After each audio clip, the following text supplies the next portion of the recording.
Perundungan. Esuk sing cerah kanggo miwiti sinau ning Sekolah Dasar Negeri Cerdas Berkarakter. Indra, ngerti ora? Aku duwe dolanan apik lho. Wah, apa iku? Mobil kulit jeruk karya Okto. Wah, apik lho. Keren banget aslinya alus. Awakmu pancen kreatif.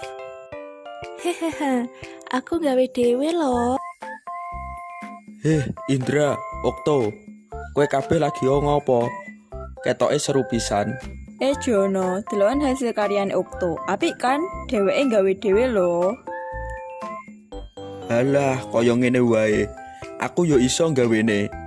Dolanan murah kaya ngene cocok kanggo kowe, Kribo. Dasar si Jono. Wong kok ora paham kagunan. Senengane ngomongke wong sak penake dhewe. Halah, wis benke wae wong kaya ngono. Wayah terus liwat. Nganti waktu ngaso, Okto manfaatake jam ngaso karo maca buku misteri kasenengane. Waktu lagi maca, dumadaan. Kribo, awakmu lagi maca apa? Kayane seru pisan buku kang kok waca iku. Pancene buku apa kang lagi kok waca? Iki buku misteri, petualangan detektif. Buku apa sih? Gumude banget. Awakmu maca buku. Pancene awakmu paham apa isi saka buku iku. Hahaha. Tenane cocok karo wong kang macane. Misterius lan aneh. Dasar kribo misterius. Jejuluk kang pantes kanggo wong aneh kaya awakmu. Hahaha. Krungu iku, Okto dadi isin amarga akeh kang weruh kae lan guyoni. Si Jono remen gawe onar. Okto kowe samestine nglawan nalika dheweke jahili lan ngenyek kowe. Aku wedi Indra, awake Jono gede.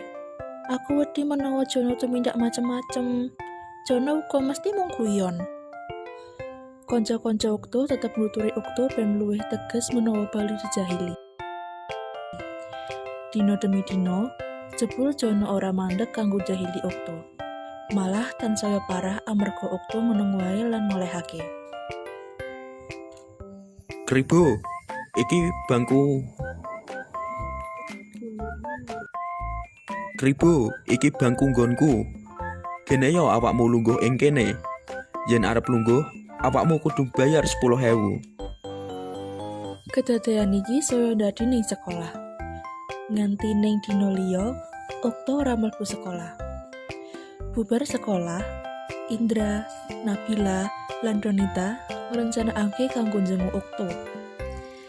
Kancane ngira Okto ora mlebu sekolah amarga lara. Setibane ning omah Okto, matur nuwun kanca-kanca, wis repot-repot dolan ning omahku.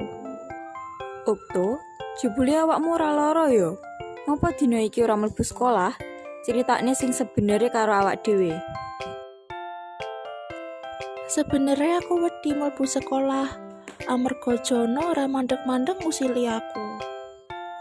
Nek awakmu wedi, laporne wae ning ibu guru Okto. Kene tak ewangi. Aja wedi, awakmu ora dhewean kok. Enek awak dhewe sing gelem ngewangi awakmu. Kanggo bukti, sebenarnya aku sempat ngerekam pas terakhir Jono ngusili awakmu. Aku arep ngajak awakmu kanggo lapor ning Bu Guru.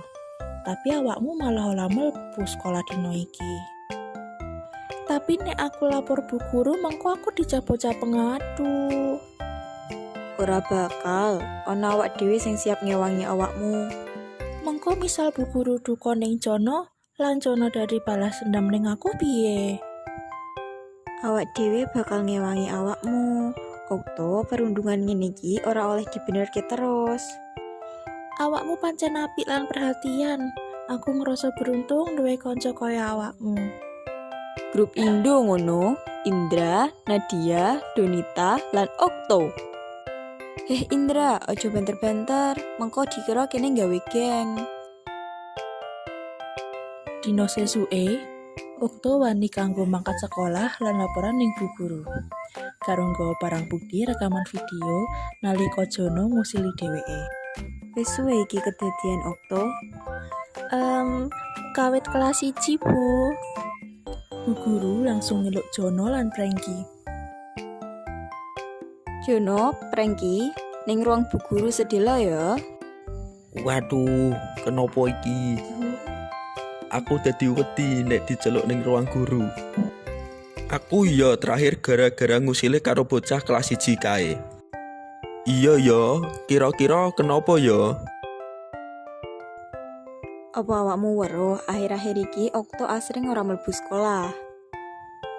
Kayane iya Bu Guru. Sawise ibu ngerti yen jebul awakmu asring usil karo Okto ya. Yen awakmu ora mandeg, iku dadi ngrugikke awakmu dhewe. Coba bayangke nek Okto nganti mandeg sekolah, terus kabeh wong ngerti yen awakmu penyebabe. Dadi awakmu bakal dijab dadi bocah nakal salawase. Apa awakmu gelem dadi ngono iku? Ah, ojo Bu Guru. Perundungan iku tindakan sing agresif kanggo ngrendahake wong lan duweni dampak ala.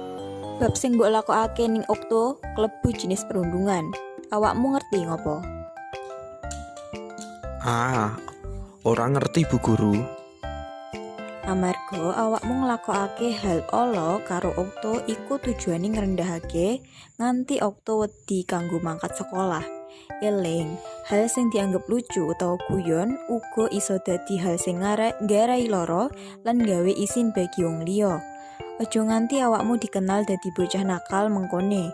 Nah, saiki Jono lan Prengki ngerti kan apa sing kudu mbok lakokake karo Okto? Nen awakmu ora iso berubah, ibu kepeksa nyeluk wong tuamu. Perundungan iku hal sing serius lan ojo nganti kedadean apa maneh ing sekolah. Jono lan Prengki ngerti kesalahane dheweke. Dheweke banjur njabat tangane Okto lan njaluk ngapura. Sepurane ya Okto, aku sebenere ora duwe maksud njaili lan ngusili awakmu. Aku iri karo awakmu sing pinter lan kreatif. Iya, wis aku maafke Jono, Prengki. Mengko nek arep sinau bareng, aku ora kabotan kok.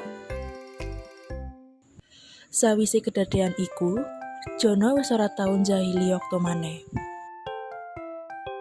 Meneng-meneng, Bu Guru ngehubungi wong tua Okto kanggo ngawasi ubahan perilaku Okto kanggo jaga-jaga supaya Jono ora berulah maneh. Nanging, kekhawatiran iku ora kedadean.